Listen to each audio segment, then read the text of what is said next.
Before we dive into this incredible HFY sci-fi story, make sure to subscribe to the channel and hit the like button. Your support helps bring more epic tales of humanity's courage against the stars. And don't forget, share this video with a friend who loves sci-fi as much as you do. Maya scrubbed the crystalline corridors of Zephyria's royal palace for the third time that day. Her knees ached against the cold floor, but she kept her head down as Zephyrian courtiers passed by, their silver-blue skin gleaming under neon lights. "Look at that, the primate's still here," Lord Kextar muttered, his four legs making metallic clicks on the floor. "Pathetic, like all humans." Laughter echoed through the hallway, followed by comments about her genetic inferiority and primitive cognitive limitations. Maya gripped her cleaning cloth tighter, remembering the Earth laboratories she once commanded, the starships she'd designed, the awards she'd won, but that was the past. Here, she was just another lesser species trying to survive in a galactic empire. "At least humans are good for something," Lady Zixra said, deliberately kicking Maya's bucket. "Cleaning up our mess." Maya said nothing, just like she had for 8 months. But inside, the brilliant mind that once revolutionized quantum engineering was very much alive. Red alarms blared throughout the palace as Maya was dragged to the throne room. Queen Velandra, majestic in her 10-foot reptilian form, paced frantically before her personal starship, a masterpiece of Zephyrian technology called Star Tempest. "My ship has a critical quantum core failure," the Queen hissed, her voice loaded with urgency. "I must depart for the Centauri Prime peace negotiations in 2 hours, or galactic war will be inevitable." Maya watched silently as the planet's finest engineers, beings with 8 arms, quadruple brains, and centuries of experience, emerged from the ship shaking their heads in defeat. "Impossible to repair," declared Chief Engineer Mordak. "The system is beyond our understanding." The Queen roared in frustration, her eyes fixing on Maya. "What about the human?" The entire court turned to stare. Maya felt her blood freeze. After months of invisibility, she was suddenly the center of attention, and not in a good way. "Me?" Maya nearly choked as every gaze locked onto her. The courtiers exploded in laughter. "A human? Fix our most advanced technology," Lord Kextar mocked. "We'd get better results using her as fuel." The Queen, however, was desperate. "She's all that's left," she said coldly. "Human, you have 1 hour. If you fail, you'll be executed for incompetence. If you succeed," she paused, "you'll be freed and rewarded." Maya felt ice in her veins. She approached the ship, observing the quantum core through the open hatch. The Zephyrian engineers watched with disdain mixed with morbid curiosity. The system was indeed damaged, but not how they thought. Her trained eyes immediately identified the problem. This wasn't technical failure, but sabotage. Someone had deliberately misaligned the energy matrices. Maya smiled internally. Finally, a worthy challenge. She just had to decide whether revealing her skills was worth the risk. But with execution as the alternative, the choice was clear. Maya requested basic tools: force wrenches, quantum welders, and particle scanners. The Zephyrian engineers laughed. "Primitive tools for a primitive mind?" Mordak muttered. But Maya ignored the insults, diving into the ship's guts with suspicious familiarity. Her fingers danced across control panels, decoding systems supposedly beyond human comprehension. The truth was, she'd helped design similar prototypes on Earth before. Before everything went wrong, she located the quantum core, a maze of pulsing crystals and intertwined energy fields. The saboteurs had been clever, creating a defect that would appear accidental to conventional engineers. But Maya wasn't conventional. She began realigning the matrices, her hands moving with surgical precision. "Impossible!" whispered a young Zephyrian engineer watching her movements. "She understands quantum code better than we do." The crowd of observers grew larger, their mockery slowly turning to stunned silence. This wasn't random fumbling, this was expertise. With 30 minutes remaining, Maya was completely immersed in the ship's core. Sweat dripped down her face as she reconfigured systems the Zephyrian engineers considered immutable. "She'll destroy everything!" Mordak screamed, trying to approach. "No! the Queen ordered, watching fascinated as Maya worked.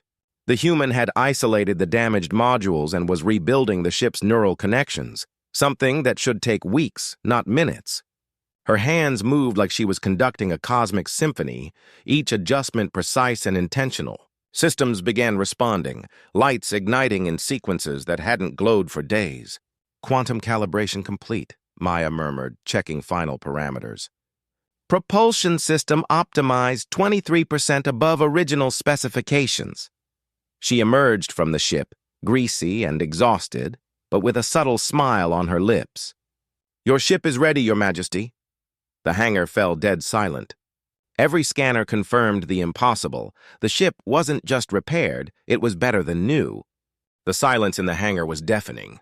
Zephyrian engineers stared at their scanners with expressions of total disbelief.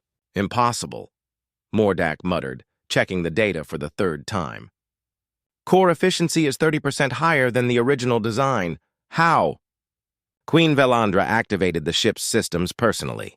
Everything worked flawlessly, better than flawlessly. Star Tempest had never operated so smoothly. "Who are you, really?" Velandra asked, her reptilian eyes fixed on Maya. "A servant doesn't possess this knowledge." Maya hesitated. Part of her wanted to maintain the disguise, continue being invisible, but curiosity and professional pride won. "My name is Dr. Maya Chen, former chief quantum engineer of Terra Stellar Corporation. I designed similar systems for 15 years before—" She paused. "Before I decided I needed a change of scenery." The entire palace seemed to freeze. A human engineer, outperforming Zephyria's most advanced technology. The implications were staggering, and everyone knew it. "Terra Stellar Corporation?" the Queen repeated, consulting her databases. "The company that developed Omega-class quantum drives? The ones we considered impossible to replicate?" Maya nodded. "I led that project. Also the transgalactic navigation systems, adaptive energy shields, and—" She sighed. "The weapons that accidentally destroyed 3 star systems." Silence returned, now charged with respect and terror. "Why did you leave all that?" Lord Kextar asked, his previous arrogance replaced by genuine curiosity. "Politics, war, unchecked ambition," Maya replied bitterly. "My technology was used for purposes I never imagined. When I realized I'd created monsters, I ran. I came to Zephyria seeking peace, anonymity, a place where I could forget who I was." She looked around. "But it seems the universe has other plans." The Queen approached slowly. "Dr. Chen, would you consider a proposal?" Maya's heart sank. Here it comes. Another request to weaponize her knowledge. But Velandra's next word surprised her completely. "Become my chief engineer," the Queen said without hesitation. "Unlimited salary, state-of-the-art laboratories, team at your disposal." But Maya shook her head. "Thank you, Your Majesty, but I refuse. I want no more responsibility for destructive technologies." Velandra smiled, a strange expression on her reptilian face. "What if I offered something different? A laboratory dedicated solely to peaceful technologies? Medicine, exploration, communication?" Maya hesitated. "And who would guarantee my research wouldn't be militarized?" "I would," Velandra declared solemnly, "under royal oath. Your creations will be used only to unite the galaxy, not divide it." The courtiers murmured in surprise. A royal oath was unbreakable in Zephyrian culture. "Furthermore," Velandra continued, "I need someone I can trust for the peace negotiations. Your reputation on Earth precedes you. Other empires will respect you." Maya felt something she hadn't experienced in years. Hope. Maybe she could use her knowledge to build, not destroy. The galaxy needed healing, and perhaps she could be part of that solution. News spread through the palace like wildfire. The despised human had not only repaired the royal ship, but revealed herself as one of the galaxy's most brilliant engineers. Lord Kextar and Lady Zixra, who had humiliated her for months, now avoided her gaze in shame. "Dr. Chen," Mordak approached hesitantly, "would you accept my apologies? We were fools." Maya studied the chief engineer. "Arrogant blindness is dangerous, Mordak. But we all make mistakes. What matters is learning from them." She extended her hand, a human gesture he accepted awkwardly. "I'd like to work with you if you'll have me. I can learn much from Zephyrian engineering." The relief on his face was palpable. In the following days, other courtiers approached with apologies. Some were genuine, others opportunistic. Maya learned to differentiate quickly. "Reputations can be rebuilt," she told the queen during a walk through the crystal gardens. "But trust must be earned gradually." The queen nodded approvingly. This human understood politics as well as engineering, a dangerous combination in the right hands.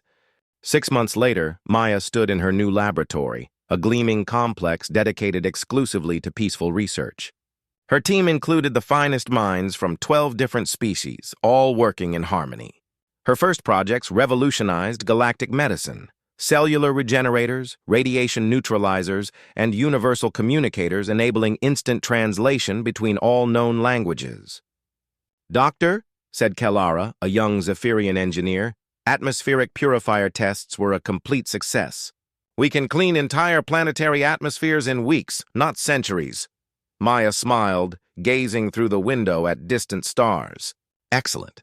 And the terraforming project?" "Nearly ready.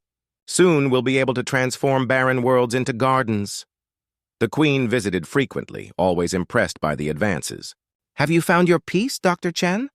Maya nodded. "More than that, Your Majesty. I've found purpose. My technology now heals instead of destroys, unites instead of divides." She watched her team working. "Perhaps we're all stronger when we work together regardless of our origins." The universe was vast and full of possibilities, and finally Maya was ready to explore them all.